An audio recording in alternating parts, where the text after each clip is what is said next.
كيمي في ايه؟ كيمي ايه يا ادم في ايه؟ انت اللي في ايه؟ انا بكلمك مش سامعاني.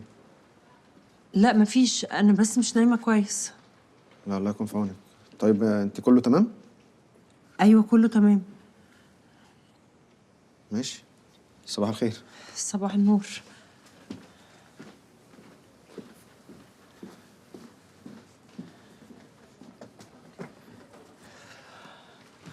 المهم ان احنا ما استلمناش نسخه من التقرير، مفيش دليل على وجوده عندنا. بس كده دي تبقى مشكلة أكبر، لأنه كده هيبقى فيه اتهامين مش اتهام واحد. الأول إن انتوا تجاهلتوا دليل مهم زي ده، وطبعا دايما في احتمالية إن انتوا اتخلصتوا منه. وايه الطريقه ان احنا نثبت عكس ده؟ لازم نقلب عليهم الترابيزة، نحطهم هم في موقف دفاعي. انا شايف غير كده خالص.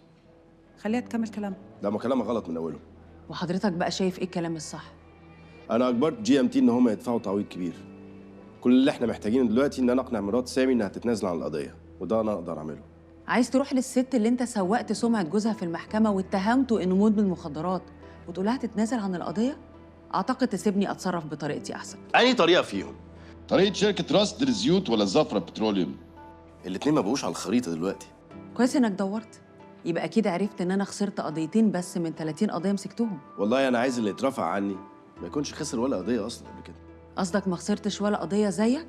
بس انت بقى دلوقتي متهم بإخفاء أدلة، يعني محتاج حد يدافع عنك، والحد ده ما ينفعش يكون انت ولا المكتب لأنه متهم برضه. هي معانا ولا علينا؟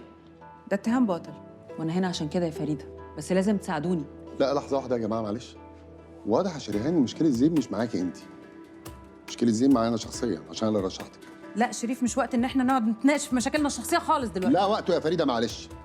لما تبقى المشاكل الشخصية هتأثر على القضية اللي احنا شغالين فيها يبقى وقته. بعدين احنا اتفقنا ان احنا نثق في بعض عشان نعرف نشتغل مع بعض.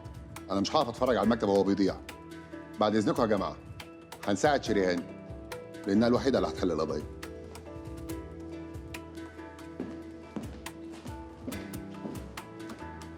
زين بليز سيبنا لوحدنا. أوي أوي.